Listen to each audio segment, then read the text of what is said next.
السلام علیکم۔ اسلام نے عورت کو کیا دیا؟ نبی کریم صلی اللہ علیہ وآلہ وسلم کی آمد سے پہلے عورتوں کے ساتھ کیے جانے والے سلوک کے تصور سے ہی بدن پر کپ کپی طاری ہو جاتی ہے۔ کسی کے ہاں بیٹی کی ولادت ہو جاتی تو غم و غصے کے مارے اس کا چہرہ سیاہ ہو جاتا۔ غصے کی آگ بجھانے اور شرمندگی مٹانے کے لیے اس ننھی کلی کو زندہ ہی مسل دیا جاتا۔ اگر اسے زندہ رہنے کا موقع مل بھی جاتا تو وہ زندگی بھی کسی عذاب سے کم نہ ہوتی۔ جانوروں کی طرح مارنا پیٹنا، بدن کے اعضاء کاٹ دینا، میراث سے محروم کر دینا، پانی کے حصول کے لیے دریاؤں کی بھینٹ چڑھا دینا عام سی بات تھی۔ کہیں باپ کے مرنے کے بعد بیٹا اپنی ماں ہی کو لونڈی بنا لیتا، کہیں مال وراثت کی طرح اسے بھی بانٹ لیا جاتا۔ ایسے ظلم و ستم کے باوجود عورت ایک نوکرانی اور نفسیاتی خواہشات کو پورا کرنے کا آلہ ہی سمجھی جاتی۔ بے بسی کے اس عالم میں لاچار عورتوں کی مدد، ان کے غموں کا مداوا کرنے والا کوئی نہ تھا۔ بالآخر سالوں سے جاری ظلم و ستم کی اندھیری رات ختم ہوئی۔ اسلام کا سورج طلوع ہوا جس نے اس جہالت بھرے ماحول کو بدل کر رکھ دیا۔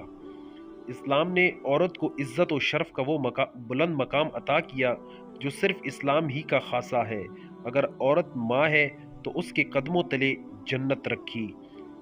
بیٹیوں کی پرورش پر یوں فرمایا، جس پر بیٹیوں کی پرورش کا بار پڑ جائے اور ان کے ساتھ حسن سلوک کرے تو یہ بیٹیاں اس کے لیے جہنم سے آڑ یعنی رکاوٹ بن جائیں گی۔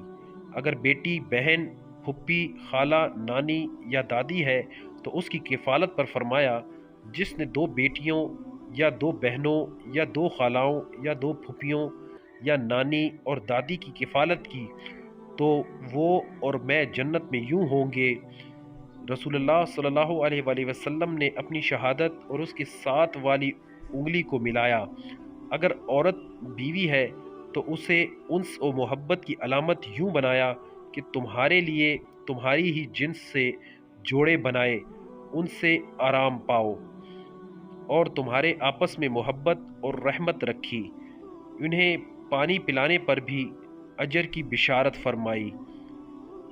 ان کے حقوق یوں بتائے، اور عورتوں کے لیے بھی مردوں پر شریعت کے مطابق ایسے ہی حق ہے جیسا ان عورتوں پر ہے، اور ان کے ساتھ اچھے برتاؤ کا حکم دیا۔